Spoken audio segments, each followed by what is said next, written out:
writing strategies and ethical considerations. Um,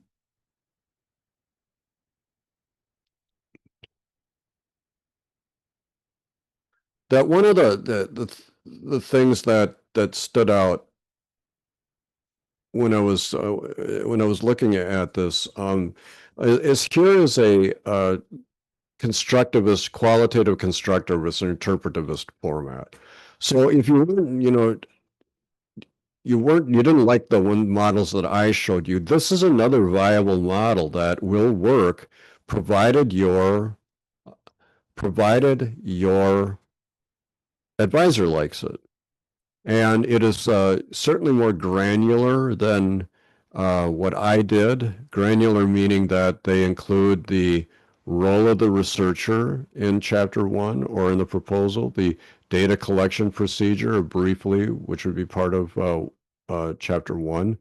Um, and so this is another thing that you might want to show your advisor, example 4.1, so that they can tell you what to list in there or what they don't want. Um, and I think that having that conversation is really useful, and I think it's really reassuring for your advisor because it's showing that you're really thinking about this stuff. So when you look at this chapter 4 of this textbook, um, it does prime you for that sort of thing. Now, this is a quantitative proposal. The statement of the problem, and notice he's got like existing literature, deficiencies in the literature, relevance for the study audience, or repeating a study in a new context. The social justice theory, that's something I'm going to ask all of you to include. And I won't read all of the stuff to you, but this is certainly more elementary in its format. And so talk to your advisor about that. All of you will address this stuff one way or another, either through a uh, heading with subheadings or a paragraph that just simply checks off all of the stuff that might be in somebody's mind. Um, I'm going to skip through this part and mixed methods proposal. So, the big deal with the mixed methods is you're using two different paradigms, qualitative and quantitative, right? You're using qual and quant, and you have to explain why. Why is that important? And that will be easier for you to answer when I talk about why you would do a concurrent approach or a sequential approach or others. And I've alluded to those things, but I haven't really dug into them, but we will. But it's easier to understand that stuff um, after you've learned more about methodologies. But you can see if you're doing mixed methods, it involves a whole lot more. You've got your research problem, and if you're wondering what goes on with that, well, just look at this. You either are doing it because there are deficiencies. You need both qual and quant.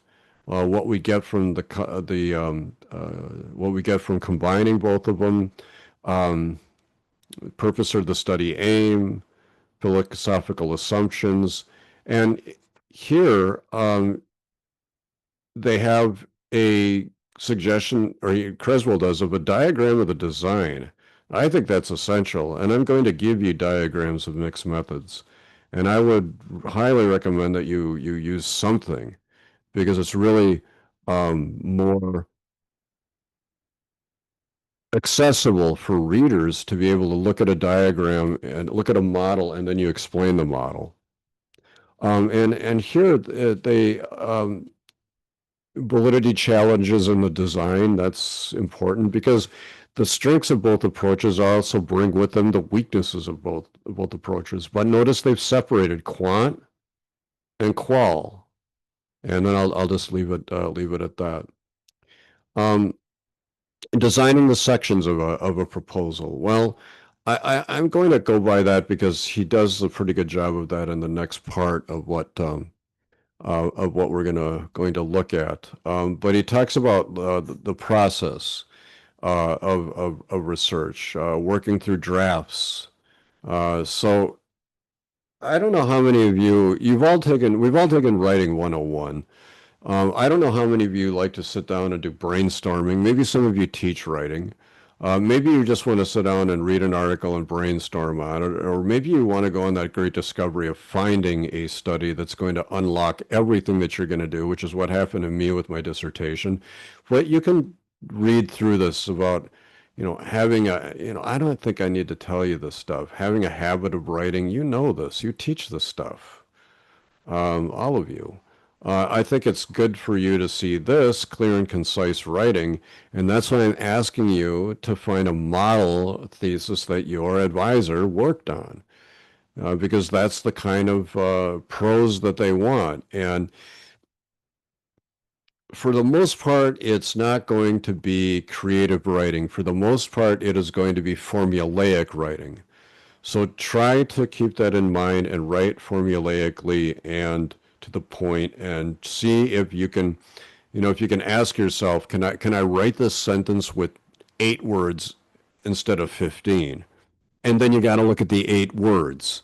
Make sure that they're very descriptive and they're telling the reader something important. Um, the voice tense and fat, well, typically in qualitative research, you can get away with I statements, and you can even write it as a narrative if you're doing narrative research. That's not something you get to do with quantitative. That's where you're going to be standoffish, third person, a lot of passive voice writing that we're told never to do. Well, you're going to do a lot of that when you do um, that. Now, ethical issues. So this is all about IRB right here, and just to sum up, and I would look through this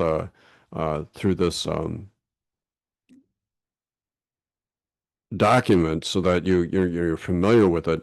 But it's all about how you're going to protect your audience, your participants. That's what it's all about. You remember the Stanford prison experiment? Y'all heard of that? Yeah, where they, brought in a group of men, and some were assigned to be prisoners, and some were just assigned to be guards, and they let them go run the place for like a week or something like that, and it turned out horribly, and people were scarred for life after. Well, don't want that to happen again. The same thing with like other things that have been done, like giving injections to African Americans down south, to let syphilis run its course, and really highly unethical things. And that's why you have an institutional review board that wants to look at everything you're going to do. You're going to submit your IRB, and if it gets stamped exempt, that's great. That'll happen if you don't have any participants uh, that you're working with, or that you've laid out something that's so harmless, like a survey, that there's no risk for anything. You're just asking people if they like ice cream. No one's going to get fired if they say no. But they want to look at everything if you're going to do something more complicated than that, and especially if you're working with children. So I would read through of all of these considerations here. Think about at the beginning of the study how you'll address each one of these things, like after identifying the research problem. How is that going to affect your participants? What's the purpose of the study? You have to explicitly tell your participants what you're doing, and listen to me carefully. It's often very good for you to have your proposal or your chapter one open on one side of the screen or on one monitor, and your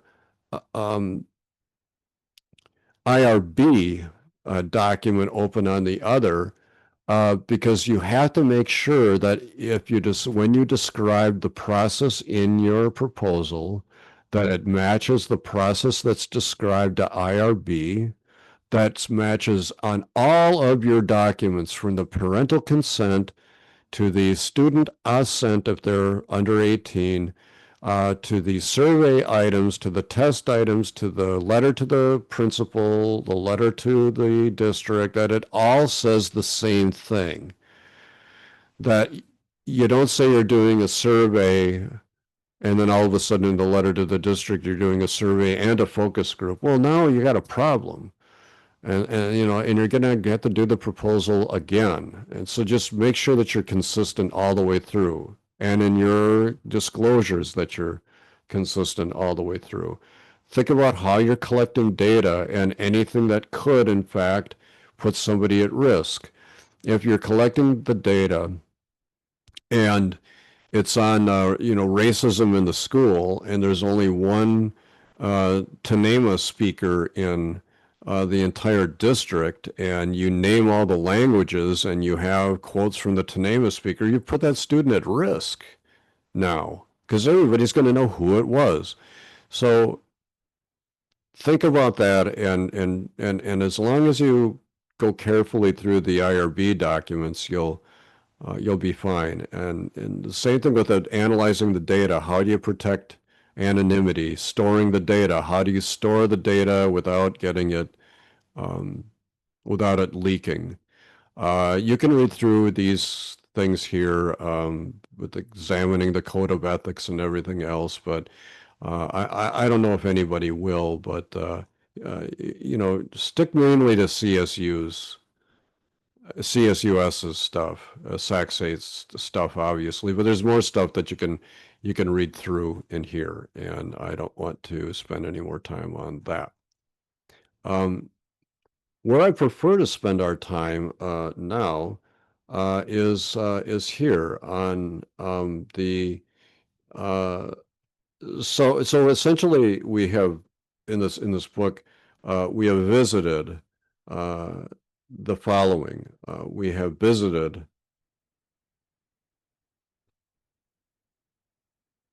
everything in chapter one, from selecting an approach to reviewing literature to using a theory to these writing considerations. But the place I want to spend our time tonight is on writing the introduction, the purpose statement, and research questions. We might not get through all of these things, but the reason for doing so is because we want to prepare ourselves for quantitative and qualitative methods. And understanding research questions, especially, is really important for you to be able to grasp what quantitative methods are trying to do, like comparing two groups, comparing a group with itself, comparing or looking for correlations, etc. Um, so let me jump over to this thing here, the writing the purpose statement.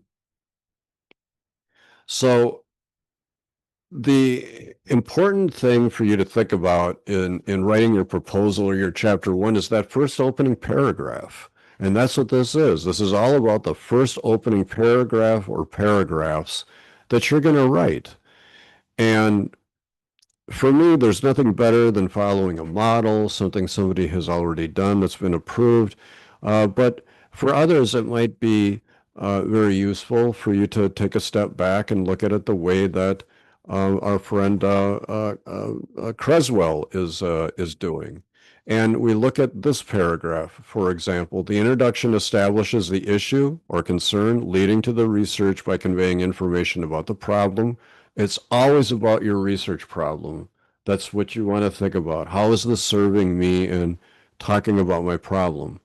It should create interest. It should establish that this problem that you have is going to lead to a study.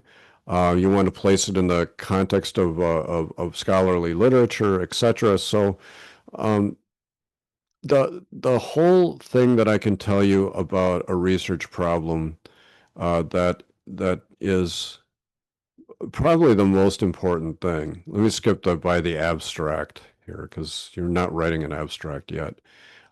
He talks about qual, quant, and mixed method introductions that I think is useful. But let me tell you what the most important thing for you to be able to do with your statement of the problem, which is actually looks like the next paragraph, the purpose statement, is that you have to be able to say it and understand it yourself. And that statement should tell the reader everything that they need to know in let's the goal. Okay, here's the goal: 15 words or fewer. And that you can tell somebody in 15 words or fewer that's going to tell them The kind of study it's going to be, without saying it maybe, qual or quant or mixed, that who's the population and why this is important and, kind of how you're going to study it. That should do that. And that's why if you can't write anything else tonight, my language and literacy friends, put in your statement of the problem so that we can see what it is that it is you are studying. Um, he does talk about a quantitative introduction. It's a set structure, that's true, because it's top down. Um, he says, for example, in response to worker cutbacks, an investigator may seek to discover what factors influence businesses to downsize. All right, so it's very top down. If that's your focus, then obviously it's going to go from here to here. We're downsizing. What are the factors? Downsize factors. Okay, that's there's not much to it. But with qualitative, may vary in structure, because we don't know much about the subject yet. We haven't investigated it this way, or we know much about the subject, but we haven't looked at it with this population. So here is what he says. The characteristics of Morse says, are that the concept is immature due to a conspicuous lack of theory and previous research. So it's something new, it's something novel. Notion that the available theories may be inaccurate, inappropriate, incorrect, or biased. Let me pause. When you're reading your literature, you might want to look and see where the controversies are. Who's arguing? I don't know if this has happened to you, but you might find when you are doing your literature review that it's like you've been dropped into a conversation that's been going on for a long time, and you have no idea where you are. And you're just trying to find either a life preserver or a small sliver of wood to grab onto. And that's why it's sometimes more important to either to begin to talk to your um, advisor about it, obviously, or look at what your program is trying to teach you. And if the program is teaching you about, social justice and equity and responsibilities of educating all students and English learners, dealing with helping undocumented students, etc., then look at it through that lens and look at all the arguments that you're seeing. And that might help you understand where you want to fall um, on which side you want to fall on the argument. Uh, there's a need to explore more and develop your own theory. This is really the heart of it right here. You're doing qualitative research when you want to develop the theory. That is really the worst color that I could have picked. That you're trying to develop a new theory that then could be tested in another uh, study by someone else, or unless if it's mixed methods, then maybe you're going to be the somebody else. For example, urban sprawl is a problem. Urban sprawl, that's the problem, needs exploration because it has not been examined in certain areas of the state. New setting. Also, kids in elementary school have anxiety that interferes with learning, and that's another problem. The best way to explore this problem is to go to the schools and directly visit with teachers, blah, blah, blah, blah, blah. So I would just look at this chapter and kind of mechanically, meaning that you're looking for the nuts and bolts of it and how it applies to your study. Mixed methods can employ both, or does employ both, and you got to justify why that is. I think I'll just leave it at that. Now he does provide you, the student, with a nice model for your introduction. Let me pause. I'm sure there's got to be one of my students in language and literacy who is already beyond this. You've already been through hashing this thing together, which is great because then you get to post it for us to see and we can read it. But the model for the introduction is as follows. let me just see what his opening is. The differences among these approaches are subtle. They relate largely to different types of problems addressed in qual, quant, and mixed. But is there a template? Sure. You can write it from the point of view of a deficiencies model. And what's that? Well, you're going to be looking for gaps in the literature. So that's a good way for you to find a research question is to look at where the gaps are. And the gaps can be many things. You have the science of reading. You know, you might want to look at the science of reading and see which populations are left out of it or are taught differently while everyone else is doing something that's more advanced. Or you're looking at your, at leadership. All of your classes that you're taking, that's what you want to do is look at what you're being taught and look at the situation that you're in at your own school and begin to see where there's a gap and where there's something that needs to be changed or modified or tested. But all he's saying in here is that this is what they share in common. There's going to be a research problem that you state. And it's either going to be stated top down or as a I wonder what. You will have evidence for the literature to justify the problem. You'll indicate deficiencies in knowledge and state the importance of the problem, filling in those gaps, addressing the deficiencies for audiences. So this is one available approach for you. You can also do the following, if you find a thesis or even or a project that somebody has written, in a traditional thesis, be it qualitative, quantitative, or mixed, what do they all have at the end? What's the last chapter about? Anyone? Anyone? Last chapter? Recca? Anyone? Any recommendations for future studies? Look at articles, look at theses, and read them and see what they recommend, what they're telling other researchers to go research.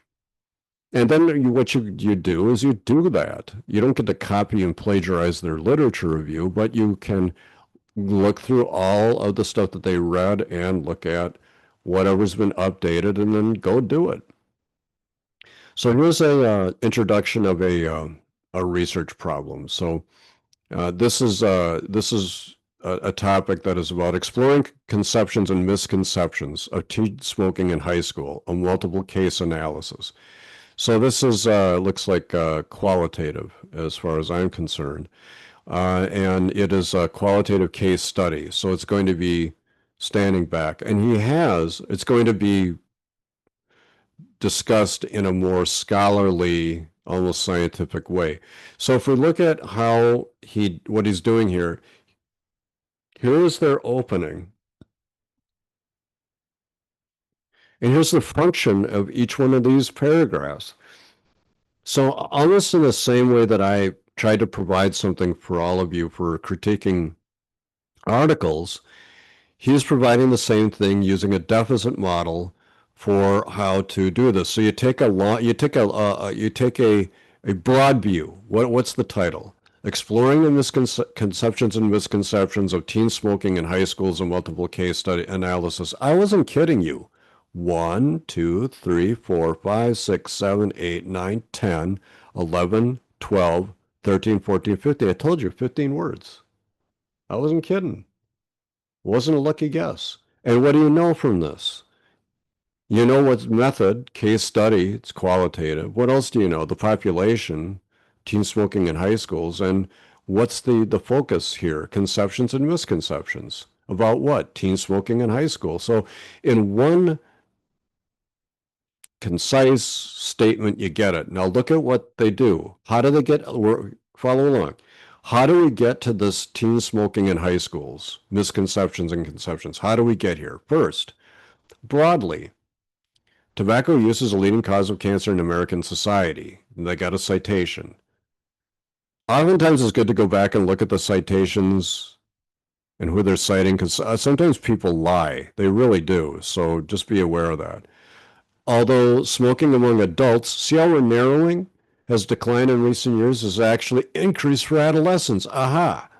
Oh boy, well, if it's killing a lot of people, well, here's a population that's not getting the memo, or they skipped the email and went to their junk file. Well, what's the what's the support for that statement? The CDC has and prevention has reported that smoking among high school students has risen from 27.5% in 91 to 34.8 in 1995. Citation. Unless this trend is dramatically reversed, we'll have 5 million of our children will be ultimately die of a premature death. So look, that's, you see that narrowing I was talking about, right? Now, we got to justify why we're going to study this. Previous research has focused on four primary topics. So we got a, again, kind of a broad view of, well, it's narrower than it was because it's on, should be young people. Yeah, several studies have examined the question of initiation of smoking by young people. Other studies have focused on the prevention. This led, fewer studies have examined the quit attempts. And then of interest as well to researchers in studying adolescent tobacco has been on the social context of smoking, for example, blah, blah, blah. So here is a nice example if we just look at it in terms of nuts and bolts. We narrow the topic down with some justification. Now we're telling the reader what's been done already. Well, there have been four different ways that this topic has been looked at. What's the problem? Minimal attention has been directed toward the social context of high schools as sites for examining adolescent tobacco use. And then they go on to bolster that and fill that in. So it went from broad to narrow to here's something that hasn't been studied enough right here, the social aspect of it. So that's what the purpose of every one of these paragraphs is. And if you look at how they're written, none of this is creative writing. None of this is the great American novel. Everything is about how are you telling the reader why you are writing about this right there. And as I was saying, you should know your subject well enough that you can explain why every word, period, comma is there and why others are not. And then here's like a summary statement. Okay, so you've done your top down in the opening. You have done your here's what's been studied, but here's what's been neglected. You just did, well, since it's been neglected, here's what we need to do.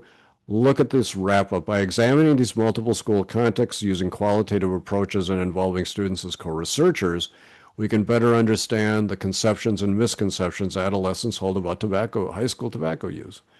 This understanding, research can better isolate variables and develop models about smoking behavior. So essentially, you're going to get a real on the ground, grounded, that's a big word we'll be looking at, grounded theory, a grounded understanding from the students about why they do and what they don't, what people get and what they don't get, that will allow future researchers just like you to isolate variables and develop models. That's what I was telling you. Go look at, if you found a thesis that's interesting, or you find an article that's interesting, look at what their recommendations are, and then think about how you would carry it out, because that is what this study is all about. Okay, so I don't want to belabor that anymore. Um, you can read through this to see what other, things they bring up. This is a well-written text. It really is. Um, evidence from the literature justifying the problem. I think that this gives a nice overview of what I would read, and I think it's good. Deficiencies in the literature, that is the lowest hanging fruit, my friends.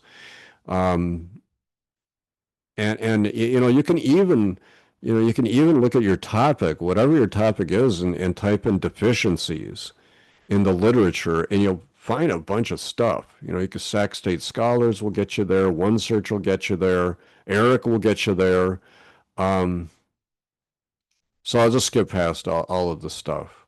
And he explains I just pretty much everything that I just suggested. So regardless of whether it's qual or quant, that is the kind of thing that you can do right here. If it were quantitative, it'd be the same type of thing, except that you would be comparing two groups, maybe one group that got the crispus smoking smoking cessation. No, we don't want them smoking at all. How you can helping teens avoid smoking, and then whatever DARE program was, and see which one did better. But it's the same kind of write up. Let me pause. Are there any questions so far? Is any of that making sense to you? Anything at all?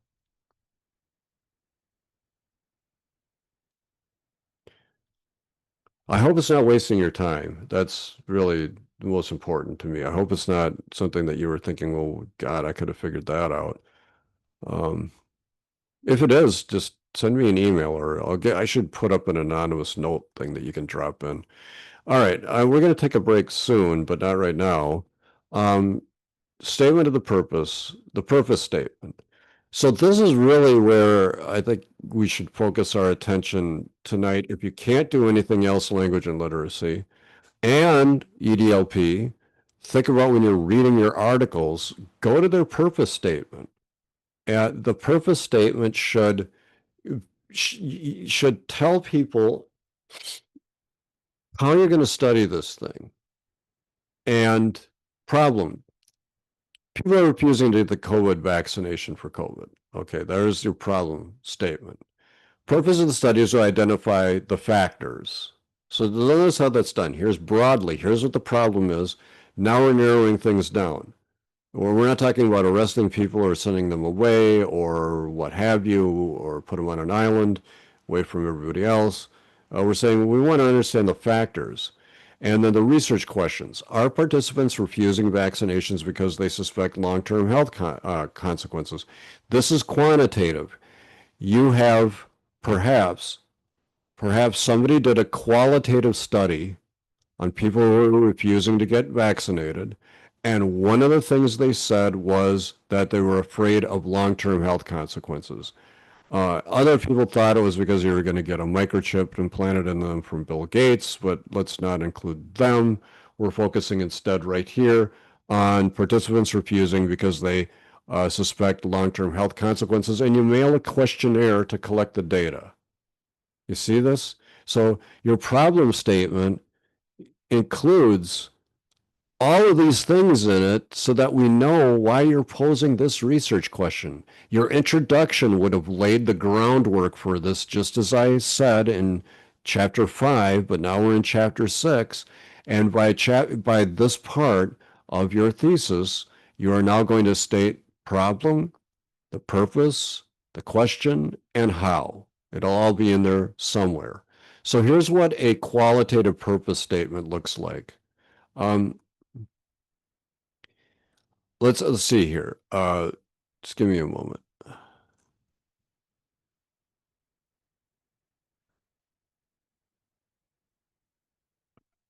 Just give me 1 second. He's got a basic design for this. I'm looking for. All right, there.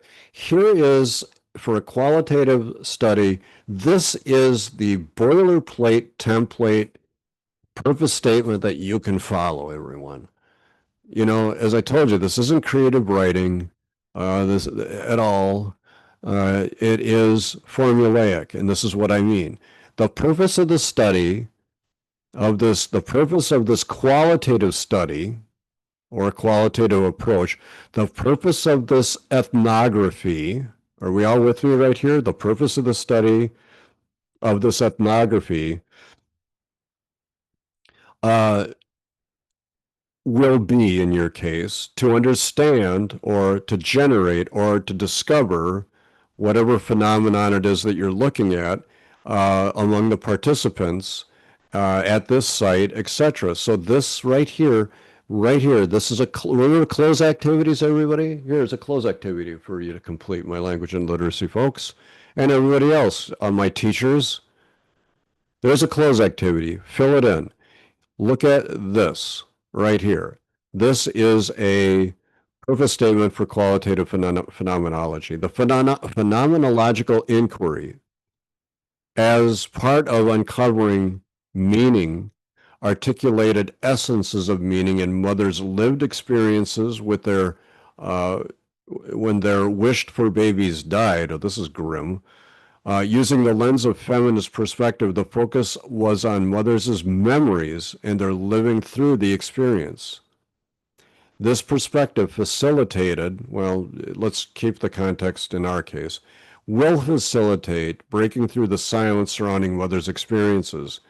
It will assist in articulating and amplifying mothers' memories and the stories of loss. Methods of inquiry included phenomenological reflection on data elicited by existential investigation. Okay, well, anyway, there's your purpose statement right here. And you can imagine that the stuff before this was all the introduction, and that all that introduction was, well, I'd have to go back to it here, was all of this. It was all of this top-down stuff that laid out the groundwork and laid out the framework for why we're studying what it is we're studying. And now once we get past that, now we're doing it right here. We're doing it. Now all right, we got our wheels are on the ground and off we go. Here's another purpose statement in a qualitative case study. Notice that this is far more detached. Franlin explored the relationship of a secondary school teacher who negotiated educational relationships with students who had a history of school failure. Well, let's look at it. Here it is.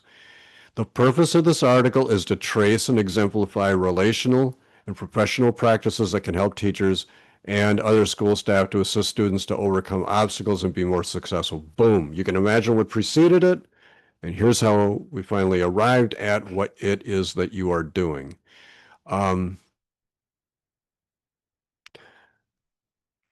So it's for here you go for a narrative study, for a grounded theory study. So you've got different examples that you can look at depending on the kind of qualitative research you're doing. Look at this one, everybody. Come on back.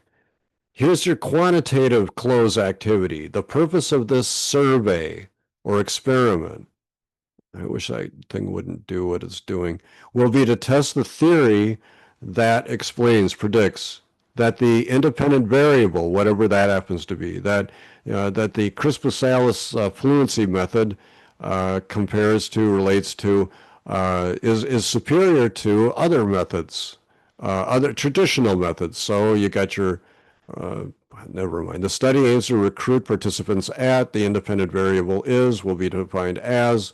So here you go. If you're doing something quantitative, there's your purpose statement right there. You'll want to develop your own style perhaps, but you know what? You can just use this as boilerplate right here. You can use it as boilerplate. Here is a purpose statement in a survey.